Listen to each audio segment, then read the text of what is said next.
அனைவருக்கும் வணக்கம். அண்ணன் சீமான் அவர்கள் இன்னைக்கு தூத்துக்குடி மாவட்டத்தில் தேர்தல் பரப்புரையை மேற்கொண்டு இருக்காங்க. தளபதி விஜய் அவர்கள் காரைக்குடிக்கு தேர்தல் பரப்புரையை மேற்கொள்வதாக சொன்னாங்க. இந்த காணொலியை தயவு செஞ்சு எல்லாரும் முழுசா பாருங்க, அப்பதான் உங்களுக்கு புரியும். இது வரைக்கும் இந்த மாதிரி காணொலியை முழுசா பாருங்க நம்ம சேனல்ல சொன்னதே கிடையாது. அப்பனா இதுல ஏதோ ஒரு முக்கியமான ஒரு தகவல் இருக்கு அப்படின்னு அர்த்தம். தமிழ்நாடு அரசியல் களத்தில் எத்தனோ தலைவர்கள் தேர்தல் பரப்புரை மேற்கொண்டிருப்பாங்க. எல்லா தலைவர்களும் நாகரிகமாக மக்களை நேரடியாக போய் சந்திச்சு எப்படி வாக்குகள் கேட்பாங்கிற நம்ம எல்லாருக்குமே தமிழக மக்களுக்கு தெரியும். அதுல விதிவிலக்கா அண்ணன் விஜய் அவர்கள் இருக்காங்க. இன்னைக்கு காரைக்குடி சட்டமன்ற தொகுதியில அவர் தேர்தல் பரப்புரை மேற்கொள்வதற்காக எங்க சென்னையில இருந்து தனி ஃபிளைட் எடுத்து மதுரையில இருந்து அப்படியே சாலை மார்க்கமாக காரைக்குடிக்கு வராங்களாம். காரைக்குடிக்கு சாலை மார்க்கமாக வந்து அங்கே கொடுக்கப்பட்ட ஒரு நேரத்தில், அதாவது 1 மணிலேருந்து ஒரு 2 மணி வரைக்கும் நேரம் கொடுத்துருக்காங்கன்னு வச்சுக்கலாம், பிற்பகல் மதியம். அந்த நேரத்தில் ஒரு பஸ் ஸ்டாண்டுக்கு பக்கத்தில் இருக்கக்கூடிய தேவர் சிலைக்கு பக்கத்தில் அவர் பேசுகிறாருங்க. அந்த இடம் வந்து ஒரு 4 சாலையை வந்து சந்திக்கக்கூடிய ஒரு முக்கு. அதில் ஒரு சாலையை மட்டும் கட் பண்ணி அவர் வந்து பேசுறதுக்காக மற்ற 3 சாலையிலையும் மக்கள் நிற்கிறதுக்காக ஏற்பாடுகள்லாம் வந்து செஞ்சுருந்தாங்க. அதற்கு அருகாமையில் இருக்கக்கூடிய பேருந்து நிலையம், அதாவது புதிய பேருந்து நிலையத்தையே வந்து மூடி வச்சிருந்தாங்க. ஏன்னா அங்கே வந்து எதுவும் சேட்டையிட்டே அணில்கள் போய் எதுவும் சுரண்டிடக்கூடாது, பிராண்டிடக்கூடாது அப்படிங்கிறதுக்காக. அப்படி சொல்கிறேன்னு நினச்சிக்கிறாங்க. அங்கே இருக்கக்கூடிய கல சூழல் அப்படிதான் இருந்துச்சு. மரத்தெல்லாம் வந்து ஒரு தகர சீட்டு போட்டு, டிரான்ஸ்ஃபார்மராக இருந்தால் தகர சீட்டு போட்டு அப்படிதான் இருந்துச்சு. வேற கோச்சுக்கிறாதீங்க மக்களே, வேற வழியில் உண்மையை தான் நான் சொல்கிறேன். அப்படி இருக்கக்கூடிய சூழ்நிலையில் விஜய் அவர்கள் சாலை மார்க்கமாக வராருங்க. ஒரு தலைவர் சாலை மார்க்கமாக வர்றது தவறு கிடையாது. வர்ற வழியில் அங்கங்கே இருக்கக்கூடிய தொண்டர்களை பார்க்கறது தவறு கிடையாது. அதன் பிறகு அவர் என்ன செய்கிறாரு அப்படின்னா, அந்த சாலையில் வரும்போது மக்கள் வந்து சந்திச்சு மக்களை கை காமிச்சு எனக்கு வாக்கு செலுத்துங்கன்னு சொல்லலாம். ஆனால் பூக்கள், அதாவது பூக்கள் இருக்குல்ல, அதை அள்ளி தூக்குறாங்க. அது வந்து நம்ம திமுகலையும் பார்த்துருக்கோம், அதிமுகலையும் பார்த்துருக்கோம் வச்சுங்களேன். இன்னும் ஒரு படி போய் என்ன செய்கிறாங்கன்னா, மாலைகளை வந்து தூக்கி எறிகிறாங்க. அது இப்போ அதை பார்க்கும்போது எனக்கு ஒன்று தோணுச்சுங்க. சரி, மாலையை தூக்கி எறிகிறாங்க, எல்லாமே பொருட்களை தூக்கி எறிகிறாங்க. ஒருத்தவரெல்லாம் செவனப்பாட்டில் தூக்கி எறிகிறாப்புல. உண்மையிலேயே அவருக்கு தாகத்துக்கு குடிக்கணும்னு நினச்சி எறிகிறாரா, இல்லை அவர் மண்டையிலே ஓங்கி எரிவோன்னு சொல்லி எறிகிறாரா தெரியல. இன்னும் போக 1.5 கிலோ ஜெல்லிலாம் எடுத்து தூக்கி எறிவாங்கள. அந்த அளவுக்கு ஒரு பரபரப்பான சூழ்நிலை தான் இருந்துச்சு. அவர் உண்மையிலேயே பதட்டத்தில் இருக்காரா இல்லை என்னங்கிறதே ஒன்றும் புரியலைங்க. அந்த அளவுக்கு ஒரு நிகழ்வு இருக்கு. அந்த காணொலிகளை காட்டுறேன் பாருங்களேன். இப்படிப்பட்ட இந்த சூழ்நிலையில அதற்கு அடுத்து ஒருபடி என்ன பண்றாப்புல அப்படின்னா, அவர் அந்த மாலையை வாங்கி அவர் மேல போட்டுட்டு அவர் வர்ற அந்த தோரணையை, அந்த வண்டியில இருக்கக்கூடிய தோரணையை பார்க்கும்போது எனக்கு வேற ஒரு வண்டி ஞாபகம் வந்துச்சு. உண்மையிலேயே உங்களுக்கு அது மாதிரி தோணிச்சுன்னா கண்டிப்பா மறக்காம கமெண்ட்ல சொல்லுங்க. எனக்கு என்ன தோணுதோ அது உங்களுக்கு தோணி இருக்கு அப்படின்னு நம்பலாம். உங்களுக்கு அப்படிதான் தோணி இருக்குது. ரைட்டு, புரியுது. அதற்கு அடுத்து பாருங்க, ஒரு தலைவர் ஒரு வேட்பாளரை அறிமுகப்படுத்துற ஸ்டைல் இருக்குல்ல, தொண்டை அந்த வண்டிக்கு மேல தாவுனானா பிடிச்சி தள்ளி விடுவாங்க. புரியுங்களா? வண்டிக்கு மேல எல்லாம் ஏறக்கூடாது, தள்ளி விடுவாங்க.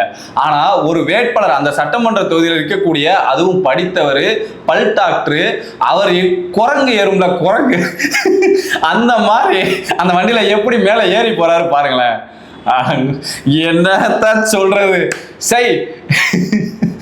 சரி, இதெல்லாம் ஒரு புறம் இருக்கட்டுமே. அவருக்கு வந்து மக்கள் ரொம்ப அடர்த்தியா இருந்திருக்காங்க. கதவை வந்து வாகனத்தில் இருக்கக்கூடிய அந்த டோரை திறந்துட்டு உள்ளக்க ஏறி போற அளவுக்கு முடியலைங்க. அவ்வளவு நெருக்கடியான ஒரு மக்கள் கூட்டம் வந்து ஒட்டி வண்டி பக்கத்தில் இருந்ததுனால அப்படி செஞ்சிருப்பாருன்னு நினைக்கிறேன். ஏன்னா அவர் பழைய எண்ணத்துல வந்து குரங்குல இருந்து பிறந்தவர்கள் தான் மனிதர்கள், அதனால குரங்கா மாறிட்டாருன்னு நினைக்கிறேன். அதுக்கப்புறம் சரி, அவ்வளவு நெருக்கமான இடத்துல வந்து அண்ணன் நம்ம தளபதி விஜய் அவர்கள் என்ன பண்றாருமா, சைக்கிள் ஓட்டுறாப்புல. இதெல்லாம் திட்டமிட்டு இருந்திருக்காப்புல. அந்த இடத்துல ஒரு வேட்பாளர் வண்டியை டோரை திறந்து உள்ளக போக முடியாத இந்த சூழ்நிலையில இவர் சைக்கிள் ஓட்டுறாப்புங்க.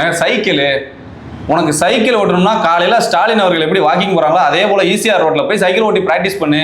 இது நக்கல் இல்லையா? தேர்தல் நடந்துகிட்டு இருக்கு, தேர்தல் நடத்தை விதி இருக்குது. நீ வந்தாலே வெளியில பணமா விழுகுது. அந்த அளவுக்கு விபத்துகள், இப்படி ஏகப்பட்ட சிக்கல்கள் இருக்கு. நீ ஒரு மெச்சூரிட்டியான ஒரு தலைவரா இருந்தா என்ன பண்ணணும்? இப்படியா சைக்கிள் ஓட்டிட்டு அந்த சைக்கிள் அவர் ஓட்டாருங்க. நேராக போய் எனக்கு உண்மையிலே தெரியல, சரக்கு போட்டாரா விஜய் அப்படிங்கிறது எனக்கு சந்தேகமா இருக்கு. ஏன்னா அந்த அளவுக்கு அந்த வண்டியை கொண்டு போய் முன்னாடி போற அந்த இனோவா கார்ல டம்முன்னு முட்டுறாப்புல. ஏன்னா எம்டி ரோட்ல தான் எல்லாரும் சைக்கிள் ஓட்டிட்டு போவாங்க. முன்னாடி டிராஃபிக்கா இருக்குன்னு தானே தெரியுது. அப்புறம் அதுக்கு முன்னாடி இருக்கிற அவர் வண்டியிலே போய் 10 தடவை முட்டிக்கிட்டு இருக்காப்புல. அதுக்கப்புறம் என்ன செய்யறாப்புல, பக்கத்துல நீ வண்டிக்குள்ள இருந்தாலே ஒரு ரசிகர்கள் பிராண்டுறாங்க, இதுல வண்டியை விட்டு வெளியில இறங்கி, நல்லா தெரிஞ்சுங்க, வண்டியை விட்டு வெளியில இறங்கி சைக்கிள் ஓட்டிட்டு கடைசி அந்த சைக்கிள் அப்படியே முன்னாடி ஓட விட்டுட்டு ஜம்ப் பண்றாப்ல. அப்ப எவனோ ஒரு தம்பி வந்து கையை பிடிக்கிறதா ஏதோ பண்றாப்ல, நாங்கன்னு ஓடி அவர் கையாலேயே ஒரு முட்டு. அதுக்கப்புறம் வண்டிக்குள்ள வேன்ல ஏறிட்டாப்ல. இதெல்லாம் பார்த்தா நீலாம் அரசியல் தலைவர். உண்மையிலேங்க அவர் படத்தை பார்க்கும்போது உண்மையிலேயே நம்ம ரசிப்போம். அது கற்பனைக்கு மீறி சுறா படத்துல அப்படி உள்ள கடலுக்குள்ள இருந்து ஜம்ப் பண்ணுவார்ல, என்னமோ சுறாவே பறந்து வர்ற மாதிரி இவர் பறந்து வருவார் பார்த்தீங்களா. அது கற்பனைக்கு தாண்டி அதிகமா இருந்தாலும் சரி, அது சினிமா அப்படின்னு தெரியுது. ஆனா மூதேவி நிஜ வாழ்க்கையிலே வந்து இந்த வேலை பார்த்துக்கிட்டு இருக்கும் போகும்போது என்னங்க சொல்றது, கால கொடுமை. இப்ப விஜய் அவர்கள் தேர்தல் ஆணையத்துல நான் இது மாதிரி காரைக்குடிக்கு போய் இந்த இடத்துல நான் வந்து மக்களை சந்திச்சு வாக்கு கேட்க போறேன் அப்படின்னு சொல்லி தான் வந்தாருங்க. பேசுறதுக்காக, மக்களை சந்திச்சு பேசுறதுக்காக தான் பெர்மிஷன் வாங்கினது. ஆனா நேரம் தாண்டி வந்துட்டாங்களாம். Punctuality maintain பண்றாப்புல. நேரம் தாண்டி வந்ததுனால விதிமுறையை நாங்கள் மீற மாட்டோம் அப்படின்னு சொல்லிட்டு போயிட்டாப்புல. ஆக்சுவலாக தலைவன் வந்து இங்கே பேசுறதுக்கு ஒன்றுமே இல்லை. உள்ள ஸ்கிரிப்டட் அந்த பேப்பர் வந்து மிஸ் ஆகிருக்கணும், இல்லைன்னா எழுதி இருந்திருக்க மாட்டாப்புல. வேற ஏதாவது ஒரு வேலைகள்னால அதை விட்டுருப்பாப்புல. இப்போ இங்கே காரைக்குடியில் என்ன பேசுறது, அதுவும் இந்த பிரபு பண்ணி வச்சிருக்க ரீல்ஸ் மட்டும் தான் போடுவாப்புல. அவரை பற்றி நம்ம என்ன பேசிட முடியும் அப்படிங்கிற எண்ணத்தில் என்ன நினைச்சாரோ தெரியல. ரோட் ஷோ அதுக்கு பெர்மிஷன் கேட்டால் கொடுக்க மாட்டாங்கன்ட்டு அந்த ரோட் ஷோவை பண்ணிட்டு பேசாம தலைவன் வந்து கிளம்பிட்டாப்புல. இப்படிப்பட்ட இந்த தற்கூரியை வச்சுட்டு என்னதான் பண்றது அப்படிங்கிறது நமக்கே தெரியல. சரி, மக்கள் தான் தூக்கி பூவை வீசுறாங்க அப்படின்னா தலைவர் எடுத்துக்கிட்டு வீசுறாரு. இவரெல்லாம் வந்து அரசியல் தலைவர். அவர் வந்துட்டு போன பிறகு அந்த இடங்கள்ல குப்பை கோலமாக வந்து காரைக்குடியே வந்து காட்சி அளிக்குது. அந்த அளவுக்கு மிக மோசமான ஒரு அரசியல் தலைவராக தான் நான் வந்து விஜய் அவர்களை பார்க்குறேன். இதற்கு முற்றிலும் மாற்றாக அண்ணன் சீமான் அவர்கள் இன்னைக்கு தூத்துக்குடி மாவட்டத்தில் கிட்டத்தட்ட வந்து ஒரு 5 இடங்கள்ல வந்து பிரச்சாரம் பண்ணியிருப்பாங்க. வாகனத்துல ஒரு இடத்துல பொதுக்கூட்டம், மாலை நேரத்தில் ஒரு இடத்துல பொதுக்கூட்டம், இது எல்லாமே உங்களுக்கு தெரியும். இதுல இன்னைக்கு தூத்துக்குடியில வந்து அண்ணன் பிரச்சாரம் பண்ணும்போது அப்படியே பாருங்களேன், வாகனத்துல வராங்க. வரும்போது இதே போல விஜய் அவர்களுக்கு எந்த அளவுக்கு ஒரு கூட்டம் வந்து அந்த இடத்துக்கிட்ட வாகனத்துக்கு பக்கத்துல போதோ அதே அளவுக்கு அண்ணன் பக்கத்துலயும் வாகனங்களுக்கு பக்கத்துல உறவுகள் போறாங்க. அதுல ஒருத்தர் தெரியாம குழந்தைய கூட, ஒரு கை குழந்தைய தூக்கிட்டு வந்தாங்க. அதை அங்க இருக்கக்கூடிய பவுன்சர்கள் வந்து அந்த குழந்தைய கொஞ்சம் வாங்கி அவங்க முன்னாடி தூக்கி பிடிச்சிக்கிறாங்க. அப்ப இருந்தாலும் அந்த தள்ளும் போது அந்த பவுன்சர் வந்து கொஞ்சம் முன்ன பின்ன தள்ளாடுறத பார்த்துட்டு அங்க இருக்கக்கூடிய இன்னொருத்தர், அந்த பாதுகாப்பு படைக்கு இருக்கக்கூடிய இவர் தள்ளாடும் போது அண்ணன் பூமி அண்ணன் நினைக்கிறேன், அவங்க வந்து அந்த குழந்தைய மறுபடியும் வாங்கி அந்த கூட்டம் இல்லாத இடத்துக்கிட்ட நிற்கிறாங்க. அதன் பிறகு அண்ணன் வாகனத்துல அந்த வந்த கார்ல இருந்து இறங்கி அந்த வேனுக்குள்ள ஏறின பிறகு அந்த பெற்றோர்கள்ட்ட வந்து அந்த குழந்தைய ஒப்படைக்கிறாங்க. அவங்க இங்க இதே விஜய் பவுன்சரு மேல அந்த வண்டி மேல கையை பிடிச்சா கையில ஷூ காலோட வச்சு மிதிப்பாங்க. இப்படிப்பட்டவங்க இங்க இறங்கி போகும்போது ஒரு குத்து தள்ளி போ இப்படிப்பட்ட ஒரு கூட்டம் இருக்கு. அதற்கு மத்தியில் இப்படிப்பட்ட ஒரு அரசியல் நாம் தமிழர் உறவுகள் வந்து இந்த அளவுக்கு ஒரு அரசியல் பண்ணிட்டு இருக்காங்க. மேடையில் வேட்பாளரோட வந்து அண்ணன் வந்து அந்த வாகனத்தில் மேலே வராங்க. வேட்பாளர் முன்னாடி அவங்களுக்கு கூட பக்கத்திலே நின்றுக்கிட்டு மக்கள்கிட்ட பேசும்போது அங்கே இருக்கக்கூடிய அந்த தூத்துக்குடியில் ஒரு யாரோ ஒருத்தர் வந்து வாழ்க வாழ்கன்னு சொல்லி ஒரு சத்தம் வந்து நமக்கு கேட்குது. இதை பார்த்தோன்னே அண்ணன் அவர்கள் சொல்றாங்க, அது வந்து தவறுப்பா, வாழ்க ஒழிய கோஷம் வந்து நாம் தமிழ் கட்சி வந்து ஏற்றுக்கிறது, மலர் தூவுறது, பட்டாசு வெடிக்கிறது, இதெல்லாம் வந்து நாம் தமிழ் கட்சி வந்து ஏற்றுக்கொள்ளாததுங்கிறது உங்க எல்லாருக்குமே தெரியும்.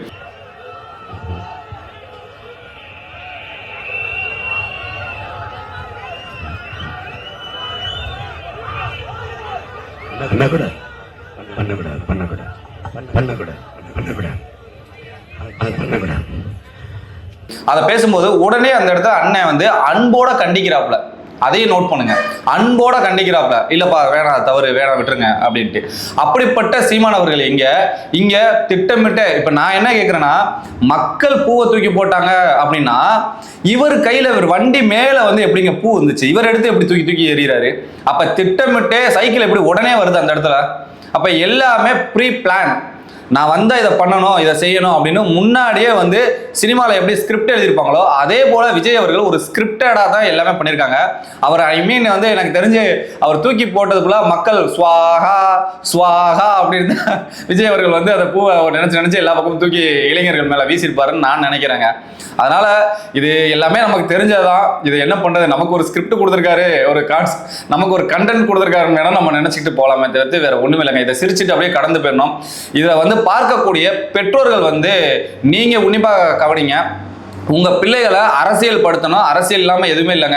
நீங்க அரசியல தலையிடனாலும் உங்க வாழ்க்கையில அரசியல் கண்டிப்பா தலையிடும். அதனால நீங்க அரசியலை விட்டு பிள்ளைகளை ஒதுக்கி ஒதுக்கி வைக்கிறத விட அரசியல் சொல்லிக் கொடுங்க. விஜய் அவர்களுடைய அரசியலை பற்றியும் அண்ணன் சீமான் அவருடைய அரசியலை பற்றியும் கம்பேர் பண்ணி நீங்க பிள்ளைகளுக்கு சொல்லி வளருங்க. நீங்களே அவங்களோட போனா விஜய்க்கு போனா கண்டிப்பா கண்டிச்சு அவங்கள பெற்றோர்கள் திருத்துங்க. இல்லைன்னா வேற வழி இல்லை. வரக்கூடிய தேர்தலில் நாம் தமிழர் கட்சியினுடைய ஏற்கலப்பை ஏந்திய விவசாய சின்னத்திற்கு வாக்கு செலுத்தி வெற்றி பெற செய்யணும்னு கேட்டுக்கிட்டு விடைபெறுகிறேன். நன்றி.